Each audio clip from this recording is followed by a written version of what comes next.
तो अब हम देखते हैं फोर्थ नंबर का क्वेश्चन क्या दिया गया है, इसे एक बार रीड करिए। देखिए, बोल रहा है कि Coulomb's law for electrostatic force between two point charges and Newton's law for gravitational force between two stationary point masses both have inverse square dependence on the distance between the charges and masses. First बोल रहा है कि compare the strength of these forces by determining the ratio of their magnitude. First इसमें है कि for a electron and a proton. Second बोल रहा है कि फॉर टू प्रोटॉन्स। अब देखिए इसी में बी दिया है, वो क्या बोल रहा है कि estimate the acceleration of electron and the proton due to the electrical force of their mutual attraction when they are 1 angstrom apart. ठीक है, इसमें सारी चीज़ें दे रखी हैं आपको पहले से ही कि जो मास ऑफ प्रोटॉन है वो आपका है यहाँ पे 1.67 इंटू 10 की पावर 27 kg ये दे रखा है। फिर बोल रहा है कि मास ऑफ इलेक्ट्रॉन जो है वो आपका दे रखा है 9.1 इंटू 10 की पावर -31 kg ये दे रखा है। बोल रहा है कि दोनों के बीच जो दूरी है वो 1 एंगस्ट्रॉम है, और आपको पता है कि 1 एंगस्ट्रॉम जो होता है 10 की पावर -10 मीटर के बराबर होता है। इतनी बातें ठीक है? बिल्कुल ठीक है। क्वेश्चन क्या है? क्वेश्चन काफ़ी अच्छा क्वेश्चन है, अब इसे ध्यान से समझिएगा। बोल रहा है ये कि दो चार्ज हैं, ठीक है, एक इलेक्ट्रॉन है और एक प्रोटॉन है। सबसे पहले ये बोल रहा है कि इलेक्ट्रॉन है और एक आपका प्रोटॉन है, ठीक है। अब देखिए, एक इलेक्ट्रॉन और एक प्रोटॉन ये दे रखा है। दूसरा ये बोल रहा है कि दोनों के मास की बात कर रहा है, मतलब ग्रेविटेशनल फोर्स की बात कर रहा है। तो हम बोलेंगे मास ऑफ इलेक्ट्रॉन है और ये मास ऑफ प्रोटॉन है। दोनों के बीच की दूरी कितनी है? r, ये दे रखा है ऐसा। बोल रहा है कि अच्छा इनके बीच कैसा फोर्स लगेगा? इनके बीच लगेगा फोर्स ऑफ अट्रैक्शन, ठीक है, फोर्स ऑफ अट्रैक्शन, क्योंकि ये पॉजिटिव चार्ज ये नेगेटिव चार्ज, तो फोर्स ऑफ अट्रैक्शन लगेगा। तो हमसे अगर इसके बीच की बात करें तो हम बोलेंगे कि इनके बीच लगेगा इलेक्ट्रोस्टैटिक फोर्स। और इलेक्ट्रोस्टैटिक फोर्स कैसा होता है? ये होता है के Q1, और Q1 की वैल्यू कितनी है? E। तो ये आ गया Q1 इंटू ये कितना दिया रखा है? P। तो ये इलेक्ट्रॉन और प्रोटॉन अपॉन दोनों के बीच की डिस्टेंस का स्क्वायर, ये फर्स्ट इक्वेशन ऐसा मान लीजिए। अच्छा, यहाँ की अगर बात करें तो यहाँ पे अब हम बात करते हैं ग्रेविटेशनल फोर्स यानी Fg की। ये होता है G, और ये मास कितना है? me इंटू ये मास कितना है? mp। दोनों के बीच की डिस्टेंस कितनी है? r, तो r का स्क्वायर। इसे आप मान लीजिए सेकेंड इक्वेशन। अब देखिए, दोनों के रेशियो की बात कर रहा है। किसकी बात कर रहा है? दोनों के रेशियो की बात कर रहा है। तो हम बोलेंगे first equation upon second equation, यानी कि F E upon F G की बात कर रहा है। और एफ ई की वैल्यू कितनी है? K E into P upon R square upon में ये आपको दे रखा है G M E M P upon R square ये दे रखा है, ठीक है। आर स्क्वायर से आर स्क्वायर कैंसिल हो गया। अब आपका बचा है K E into P upon G M E into M P, ये बचा है। अच्छा, के के वैल्यू की बात करें तो के की जो वैल्यू होती है वो होती है 9 इंटू 10 की पावर 9, ये आएगा न्यूटन मीटर का स्क्वायर पर कूलाम का स्क्वायर, ये होता है के की वैल्यू, ठीक, ये जो आप सबको पता है। अगर हम जी की बात करें तो 11th में आपने देखा था, ये होता है आपका 6.67 इंटू 10 की पावर -11 न्यूटन मीटर का स्क्वायर पर किलोग्राम का स्क्वायर, ठीक है, ये होता है जी की वैल्यू। अब सारी वैल्यूज़ को यहाँ पे पुट करिए तो ये आएगा 9 इंटू 10 की पावर 9। अच्छा, इलेक्ट्रॉन के ऊपर चार्ज कितना होता है? ये होता है 1.6 इंटू 10 की पावर -19 कूलाम। इंटू प्रोटॉन के ऊपर चार्ज कितना होता है? इसके ऊपर भी चार्ज होता है 1.6 इंटू 10 की पावर -19 अपॉन में।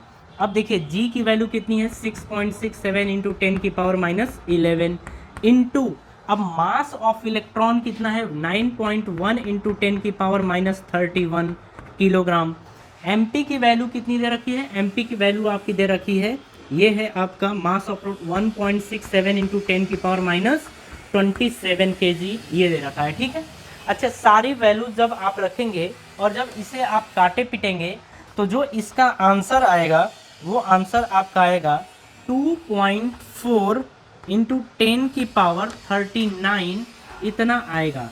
मतलब ये है कि जो F E upon F G मतलब सॉरी एफ ई मतलब इलेक्ट्रोस्टैटिक फोर्स और ग्रेविटेशनल फोर्स का जो रेशियो आएगा वो आपका आएगा 2.4 इंटू 10 की पावर 39। अच्छा, इसका कोई यूनिट नहीं होगा क्योंकि ये भी फोर्स दोनों कैंसिल हो गया। ठीक है, तो न्यूटन से न्यूटन कैंसिल, तो इनका रेशियो ये आ जाएगा। ठीक है, अच्छा क्वेश्चन अच्छा है, ध्यान रखिएगा इसे। ठीक है, चलिए इसी में इसके नेक्स्ट पार्ट की बात करते हैं। बोल रहा है इसमें, देखिए सेकेंड पार्ट आपका इसी में क्या बोल रहा है, इसमें ये बोल रहा है कि फॉर एन, ये तो हो गया इलेक्ट्रॉन एंड अ प्रोटॉन।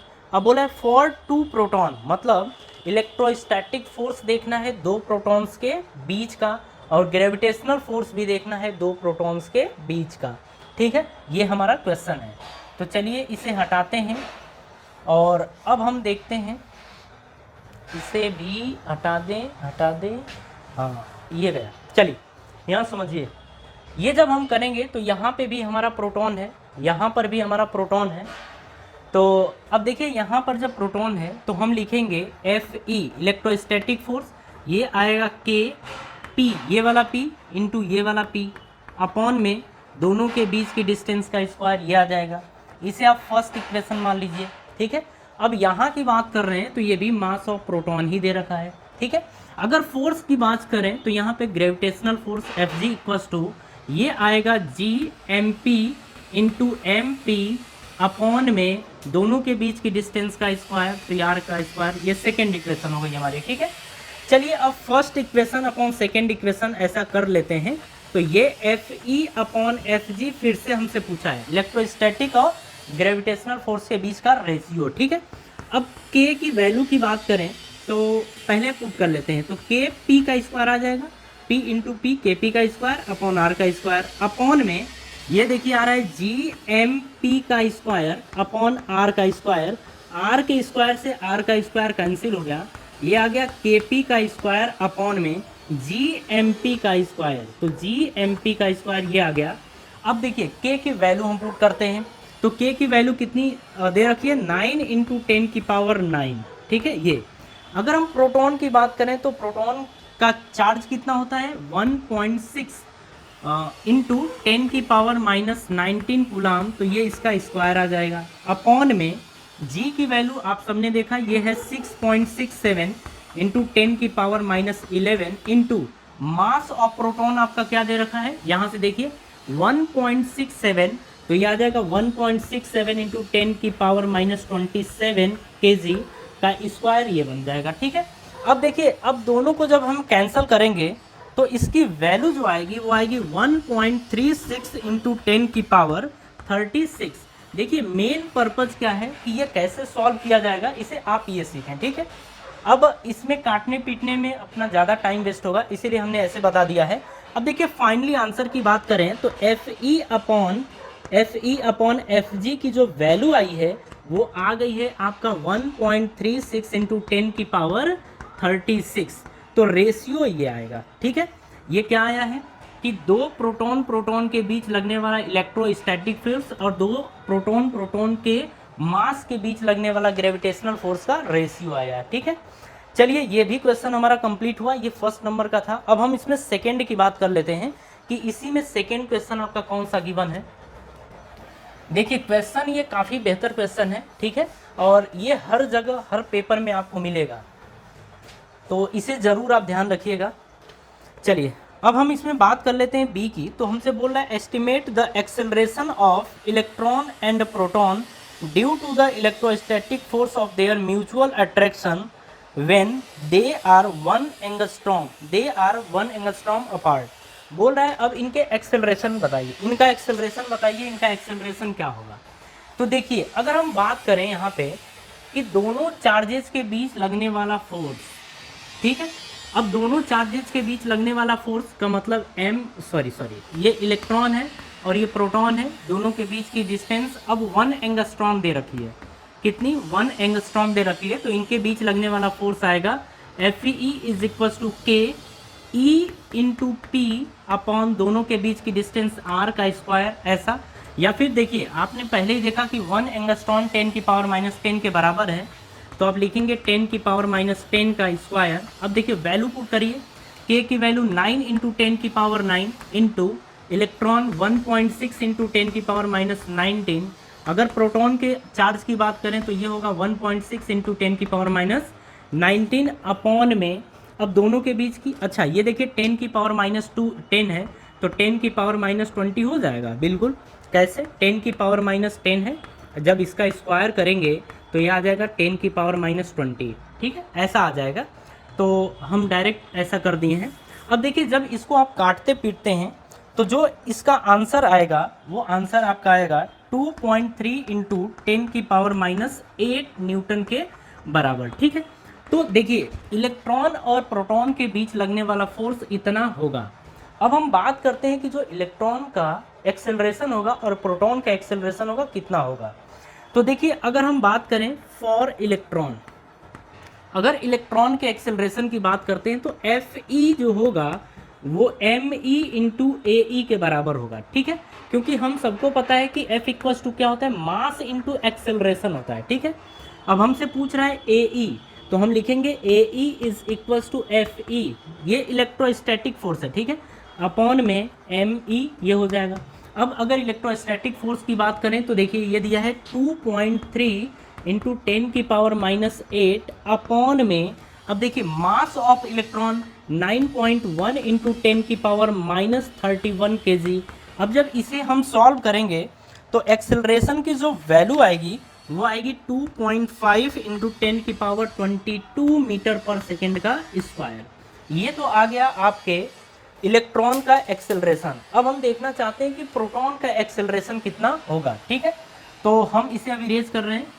अब समझ लेते हैं कि जो प्रोटॉन का एक्सेलरेशन आएगा वो कितना होगा। तो इलेक्ट्रॉन को तो आप सीख ही गए, अब हम बोलेंगे फॉर प्रोटॉन। तो अगर हम प्रोटॉन की बात करेंगे तो F E is equals to M P into A P, mass of proton और एक्सेलरेशन ऑफ प्रोटॉन, हम ऐसा लिखेंगे, ठीक है। अब चलिए एक्सेलरेशन ऑफ प्रोटॉन की बात करें तो electrostatic force upon mass of proton, ठीक है।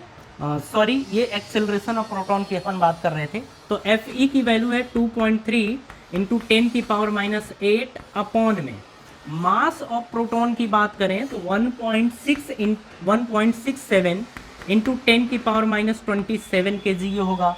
अब जब इसे आप सॉल्व करेंगे तो डायरेक्टली इसका भी आंसर लिख लेते हैं, ये आपका आएगा 1.4 इंटू 10 की पावर 19 मीटर पर सेकेंड का स्क्वायर, ठीक है।